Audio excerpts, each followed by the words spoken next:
Welcome to the Wheat's on Your Mind podcast. My name is Aaron Harries. Wheat's on Your Mind is brought to you by the Kansas Wheat Commission and Kansas Association of Wheat Growers. On this episode of the podcast, our guest is Don Keesling from Lyons, Kansas. Well, this is a special episode. We're speaking with Don Keesling from Lyons, Kansas, and Don has been around for a few years, and he has some history with the Kansas Association of Wheat Growers. And I'm not going to ask you how old you are, Don. I'm just going to ask you, how many wheat harvests have you seen? I've seen 80 wheat harvests for sure. Okay. What's the earliest one you remember? How old do you think you were when you remember being part of harvest the first time? You remember times when you had responsibilities. Yes. And wheat harvest is a family thing. When I was growing up, my father and his brother farmed together. It was called Keesling Brothers Farm. Mm-hmm. Almost everybody had a wheat harvest that would include every member of their family. Right. If it was close to the house, the little kids carried out the water and did whatever they could. Yes. Older ones would drive the pickup trucks or whatever they were assigned to do. Yeah. Well, we should go back a little bit. Who was your first ancestor to Keesling to come to Kansas? How many generations ago was that? Well, okay, let's link it to wheat. Okay. Turkey red wheat became famous in Kansas in 1871. Yes, sir. There were three Kansas brothers came in 1873. Our county was formed in 1871. Okay. And they came about November. At that time, wheat wasn't the king. What was? Corn. Corn was king. So a man who had acreage hired the three of them. I'll pay you some wages, probably 50 cents a day, and their room and board until we get all of the corn picked. So those three Keesling brothers stayed in the barn or wherever and helped. One of them decided to stay in Rice County. The other two, by springtime, had looked down south into Reno County, and they figured out they could get sandy ground for $2 an acre, and they moved a little distance away. $2 an acre. Yeah. Boy, what an investment that would be. Well, better yet, if they had served in the military, it only cost them $18 for the first 160 acres. Yeah. And if they planted trees next to where they had 160 acres, they got another 80 acres. The homesteading, yeah. No, homesteading is 160. Oh, okay. And a tree program was an additional what you could get more. Yeah.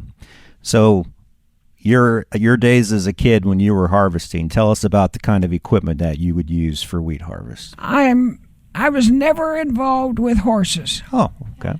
I was always around mechanical things, and at the early age of some big tractors or steam engines, they looked big, but they didn't produce much power. So my first experiences when the tractors started converting over from steel wheels to rubber tires. Okay.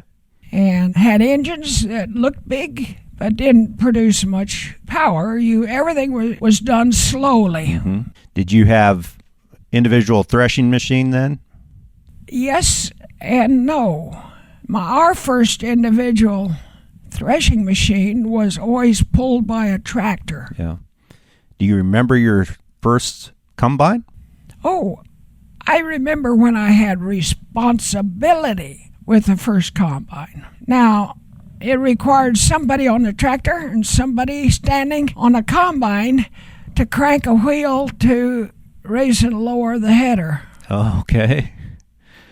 Wow. And was that your job? If you thought you could put up with the strength that it took, yes. But pretty quickly, they converted that over to battery power. Oh, okay. And a pull-type combine had its own motor, and you could sit on a tractor, and you could make the header go up and down. So there was no power takeoff from the tractor, though? The combine had its own. Small combines had a power takeoff. Okay. Like a small Alice Chalmers that was only 8 foot wide. Uh-huh. You could buy it for $260. Yeah. Wouldn't be that much today. Do you remember how many acres you could get done in a day? Not much. Yeah. And you had to haul it in whatever you had available. Yeah. I was never involved with wagons and horses, but everybody had a pickup, and so the pickup would hold anywhere from 30 to 50 bushel. Yes. Did it have a lift bed on it, or did someone have to scoop it? Heavens, no. Manual labor. That was Yeah. that was the way those things happened back then. And if you had a bin at home, you had to shovel every grain of wheat into the bin. Yeah. Did you store corn on the farm, probably? Very little, Okay. depending upon how much livestock you had. We never was very big in livestock except for dairy cows, Okay. because you could sell the milk. Yeah. Yeah. What kind of dairy cows did you have? Whatever was cheap. Guernseys or Jerseys? Well, some Jerseys, but only if you wanted a lot of cream. Yeah. Guernseys more likely. Yeah. So, wheat harvest, what was the local elevator you delivered to? We was the closest to Chase. Okay. And all of my memory is after the point in time when you had electricity in the town at the grain elevator, Mm-hmm. and electricity at your farm as well. Yeah. Yeah. So, do you remember when you got your first self-propelled combine? Yeah, Roughly what year do you think that would have been?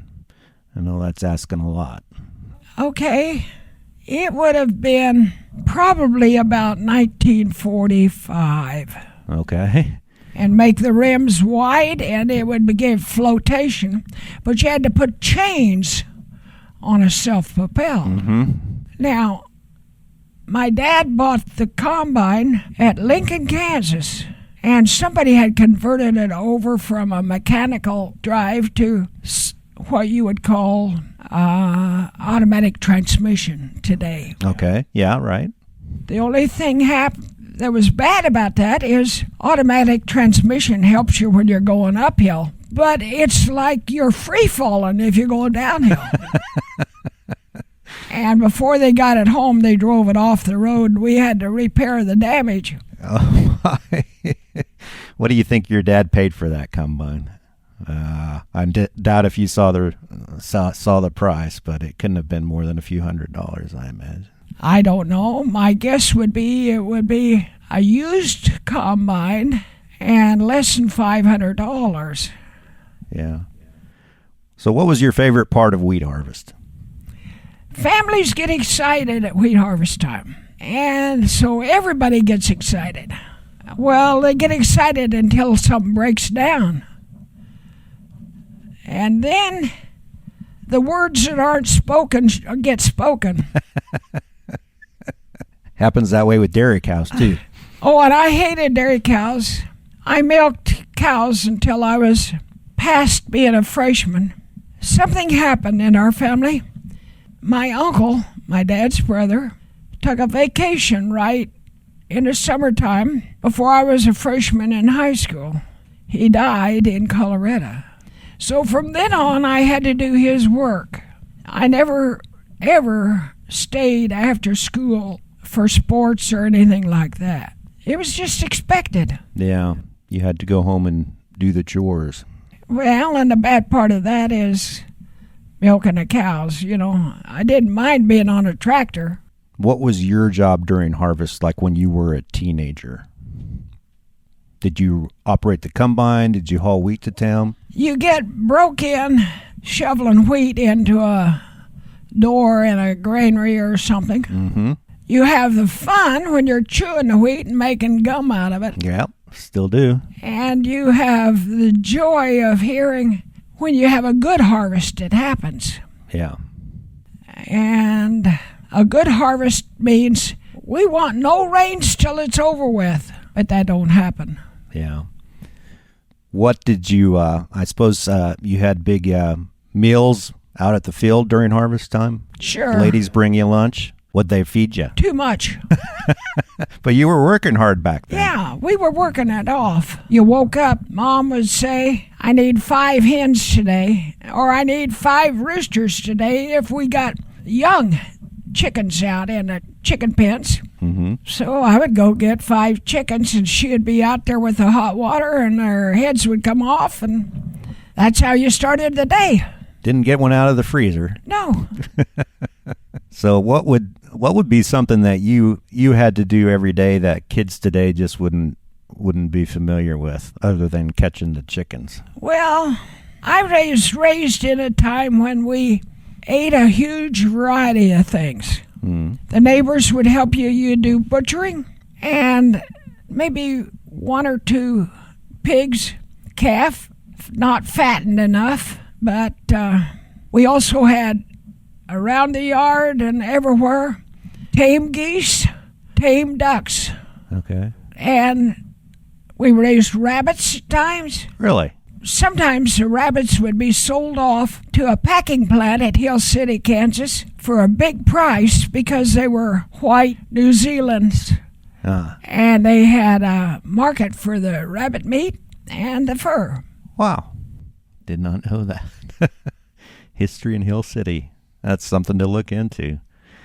Well, I said I wouldn't tell your age, but I'm just going to ask the next question. So what is the biggest change you've seen in 90 years that maybe you didn't think you would see in terms of farming? I mean, you've seen a lot.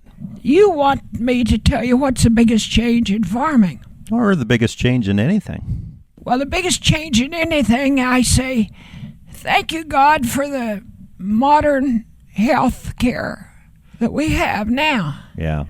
Because I had 4 bypasses at age 65. Mm-hmm. In farming, I went from neighbors getting up at 6 and 7 o'clock and cutting it down alfalfa together and working together with all kinds of crops and chasing in the livestock that got out, and nobody got mad at nobody else. That isn't always true today. You don't have neighbors helping neighbors. Of course, there's fewer kids staying on the farm, too, right? Oh, heavens. My father never had a high school education. But you start educating the kids and they find somebody else at college and they move a long ways away. Yeah. Now, you have a history of promoting wheat. You served on the Kansas Association of Wheat Growers. You saw its beginning. I mean, it started in 1952. So when did you start getting involved in the wheat industry, promotion-wise? Well, I got married in 1955, and before I got married, I loved God, and then I loved my wife, and within a year, I sure started loving wheat. All things about wheat. The wheat breeding, I did come to K-State for a couple years, and wheat milling. One year when extension agents were trained here for a long weekend in a milling school over the holidays, they had someone back out, so I came and went to milling school. Wow. I started looking into all of the wonderful things that God put into that kernel of wheat. Yeah. And some of that was, we were feeding the world, and I'm still proud of that. Mm-hmm. Have you done some international travel? Yes, a little. Where have you gone? Well, people don't understand the terminology. Former Soviet Union countries. Okay. Kazakhstan, Turkmenistan, Uzbekistan, and it was Betty Bunk's husband who did projects for the organization called Farmer to Farmer. They got me involved in that. Betty Bunk, she used to be a Kansas Wheat Commissioner when I started working That's with the true. Wheat Commission. So that'd been about 20 years ago. Yeah. Yeah. Good history there. So you have experience with the Kansas Association of Wheat Growers, Kansas Crop Improvement Association, president of the American White Wheat Growers. Tell us about the Wheatheart program. I think your wife was one of those, was she not? Yeah, I would lose her for a few days. During the state fair, she would go down and run a booth for the Kansas Wheathearts. And they sold wheat jewelry And that's part of how they raised money for their functions that they had. You had to be a little bit bold to stop the people and ask them if they'll buy all kinds of wheat jewelry. I had to go find her sometimes and just stay in Hutchinson overnight. I heard that she made a costume for the mascot, Wally Wheat. Oh, yeah, she did. Yeah, I think we still have that costume. Yeah. Yeah. And then she would walk outside of the building and other places. Yeah. She was bold enough to do it. Someone had to be. Yeah. So tell us about time, American white wheat growers and how you promoted wheat to the consumer in grocery stores. Yeah, white wheat was the period of time when I spent 8 years as president, a time when I could talk to the consumer. And going to the consumer, you start to realize that the only thing they care about is getting in the store and getting out quickly. And so how do you explain to them that we can make this loaf of bread, and we did, and we sold it through the Dillon store, and it had no bitter taste. Mm-hmm. Whole wheat bread with white. Whole wheat bread made from hard white winter wheat. Yeah. Now, maybe it would be a younger child asking the questions, and they asked the best ones, or an older adult. But the first thing they're going to look at is the price, and you have to make them taste the bread itself before they'll change their mind and carry out that white wheat loaf of bread. Yeah. Now we can't get people to eat bread. What would you tell today's consumer about bread? Oh, they're missing a wonderful part of life. Thank you for saying that. Yes, go ahead. In a process of trying to tell the sales end of the products made from white wheat, you have to prove to big business that it is a wonderful thing, that it can change and make the product better. In their bakeries, they know what they can do good with what they had before. So sometimes you have to say, well, we'll bring you some flour. We'll have the Hudson Flour Mill at Hudson, Kansas. Would you like to have a ton of flour? And what will you do to really try and prove it out? Yeah, convincing them to change. Or to a miller, would you like to have some wheat? Are you willing to prove to yourself that it costs less electricity to mill this wheat and you'll get more flour yield out of it than you are with what you're now choosing that's a hard red wheat? Yeah. You have to prove it. Yeah. That keeps me awake at night sometimes. We sometimes take for granted. I mean, I'm sure you're familiar with food aid, and there's hungry people around the world who need this healthy product, consume wheat every day, and yet we're trying to convince the American consumer that this is still healthy food for you. How do you reconcile those two? Wheat has always had a value for filling the stomach. For any groups of people, if their stomach's full, they're one step closer to peace. Then you have to go beyond that and prove that wheat can be something that is like currency, that if they'll go do a project and get paid in wheat, they can share it with their families, and they've got big families in some countries, and it's something you can see. A bag of wheat becomes valuable, and it really hurts my soul when they get paid in currency instead of paid in a product. Yeah, that's a great message for today when we're still, as wheat organizations, advocating to keep the food in food aid. Well, I was around when PL 480 was pushed by the wheat growers all over Kansas. But the federal government says, oh, you got to ship it in U.S. ships. Yeah. There's not enough U.S. ships to do the project you want. Yeah. Do you remember who the politicians were that you you dealt with when that was happening? They were great politicians. Was Senator Dole one of them? Absolutely. Yeah. He called me Mr. Whitewheat. Good title. Yeah.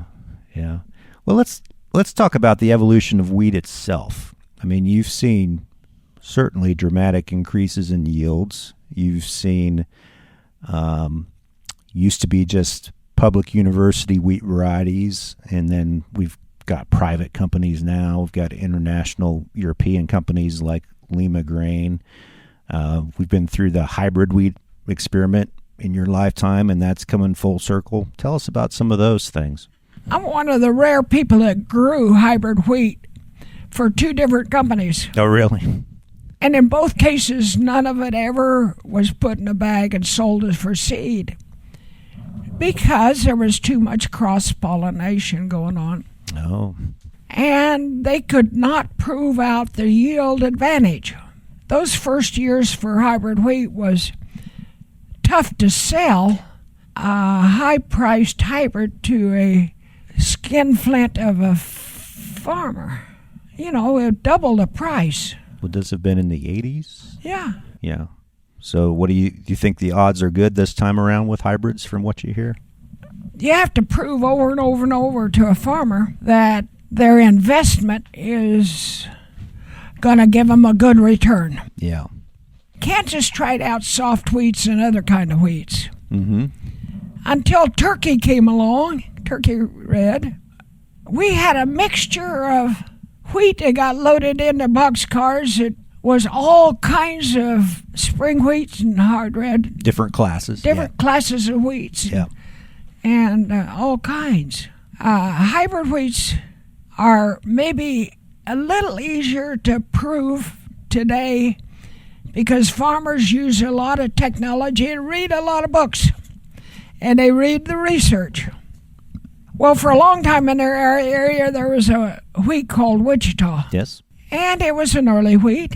And so the farmers would cut it first, and they would shovel it into their seed bin. And then by the time harvest was over with, if they'd had a lot of wind, they would look on the ground, and they would see all of that shattered out wheat. Mm-hmm. I'm never going to plant Wichita again in my life, but he's going to plant what's in that bin. Absolutely. It'd take him 2 or 3 years before he really believes that he shouldn't have wheat that shatters. Mm-hmm. Yeah. So you see how your son grows wheat these days. Is it a lot more intensive that back than, years ago? It seems like we treat it more specialized these days with fertilizer and inputs. How my son does and how I did is a way of farming that has lots and lots of differences. Mm-hmm. Most of the time when I was farming, the land that I farmed something on had a basis. If it was mostly wheat, you had to plant wheat back if you was going to be in the farm program. Right. If it was wheat and milo, which likely it was, that ratio had to be planted there. Today you can plant corn, soybeans, whatever you choose. We couldn't do that and be in a program. A lot of things have changed, and for that reason, I try not to tell him what to do every year. I'm sure you still have plenty of wisdom to offer. You saw a lot of conservation changes too, correct? Oh, yeah. Yeah. And I had to have someone like him to prove to me that no-till would work. Yeah. Are you a believer? I'm a believer in no-till. Yeah. The first 3 years of no-till, it's going to bankrupt you if you don't be careful. There's a system or something different about no-till that you've got to work your way through from one kind of farming to another. Yeah. Do you think wheat's going to still be growing in Kansas 30 or 40 years from now? Is wheat going to be grown in Ukraine 30 or 40 years from now? It's a good question to ask. Ukraine has got deep, thick soils. The parts of the Soviet Union that I was in never had. We had shallower soils and no rainfall after April. But wherever it'll make a profit, wheat will be grown. When you visited the Soviet Union, did you know then that they were going to eventually be growing a lot of wheat in Russia? Well, sure, but they put me into a place where the only place you got very many bushels was you had to take the water out of the river and put it out on the field to make it worth going out and harvesting it, except for harvesting it by hand. Yeah.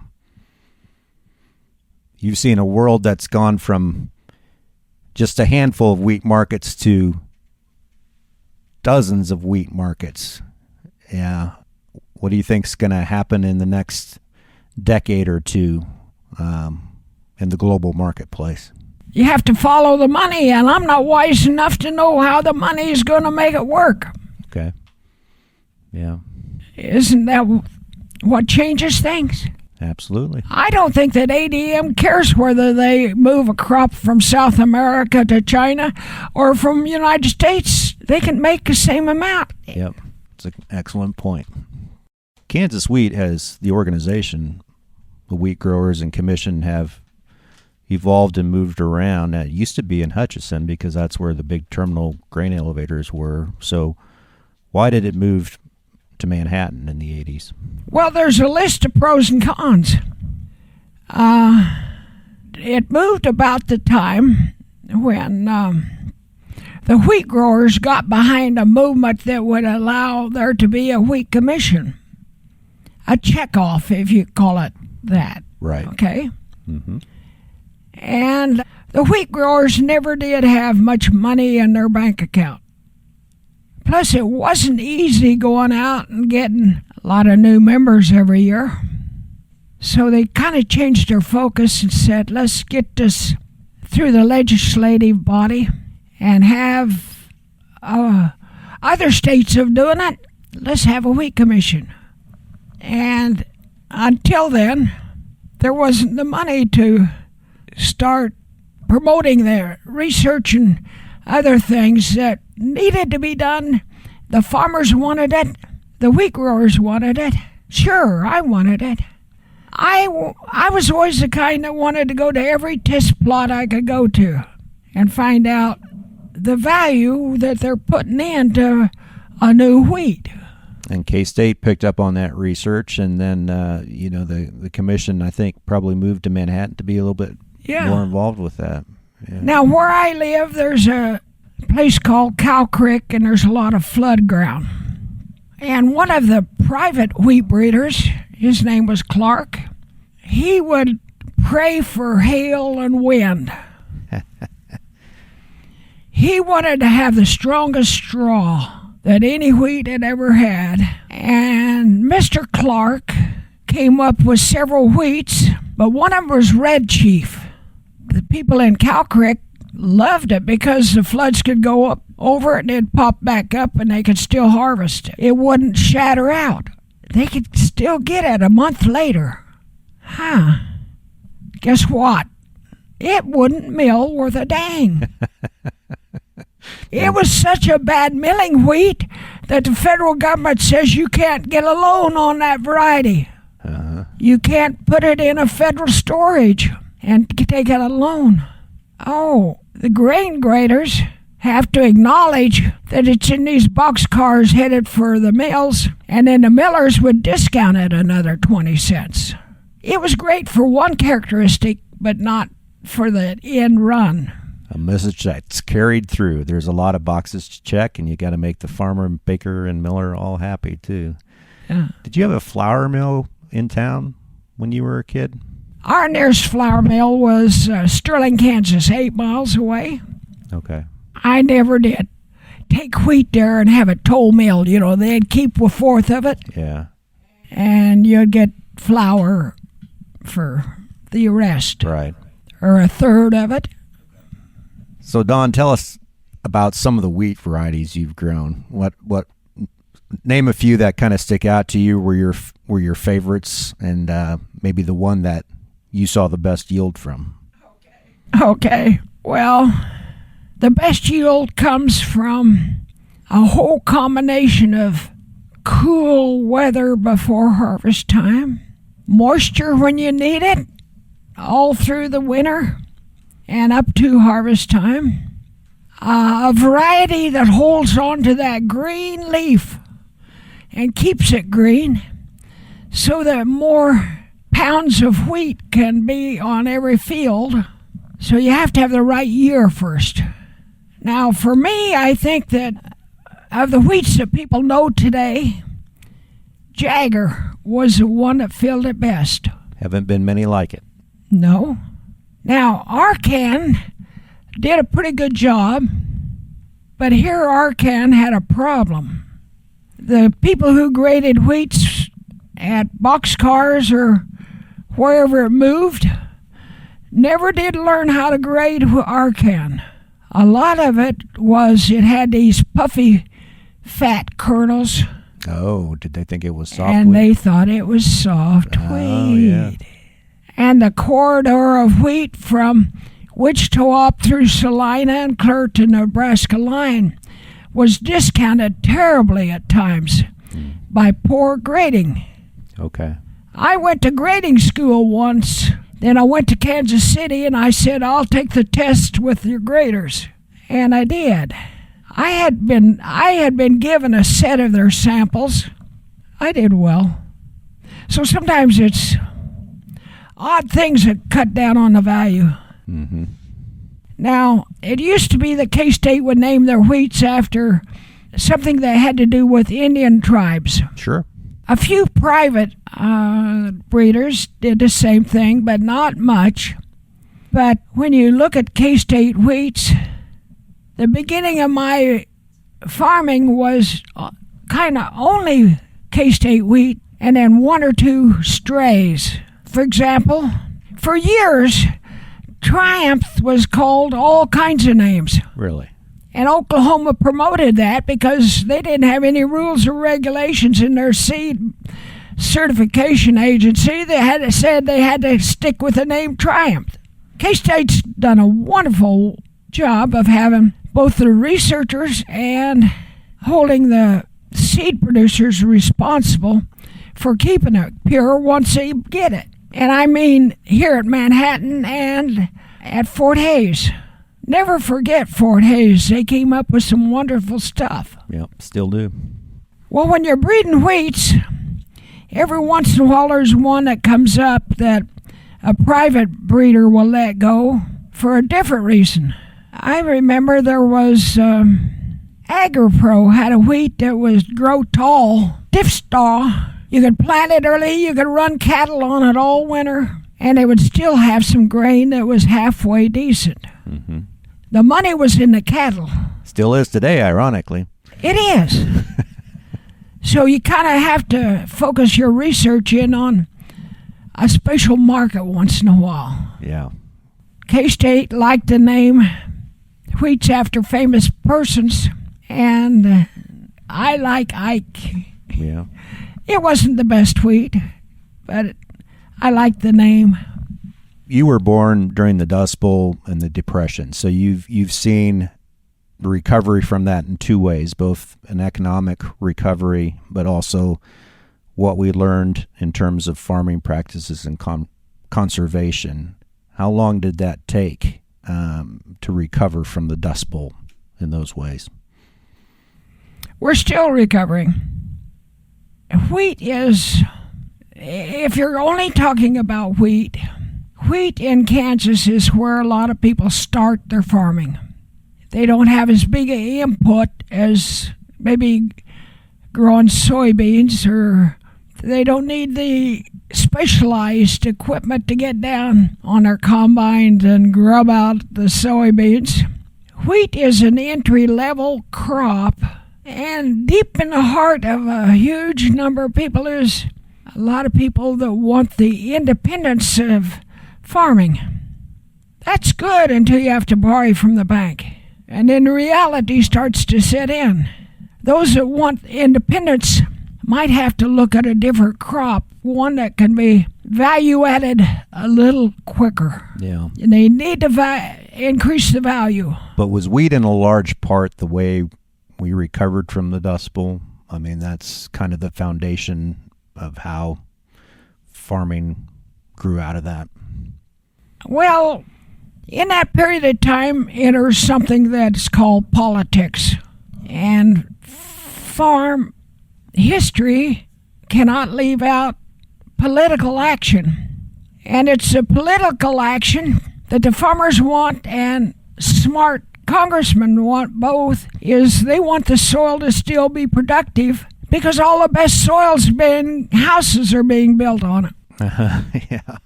Wow. That's where we got conservation from. Mm-hmm. And that wasn't easy to get. They thought that there'd always be new acres you could develop.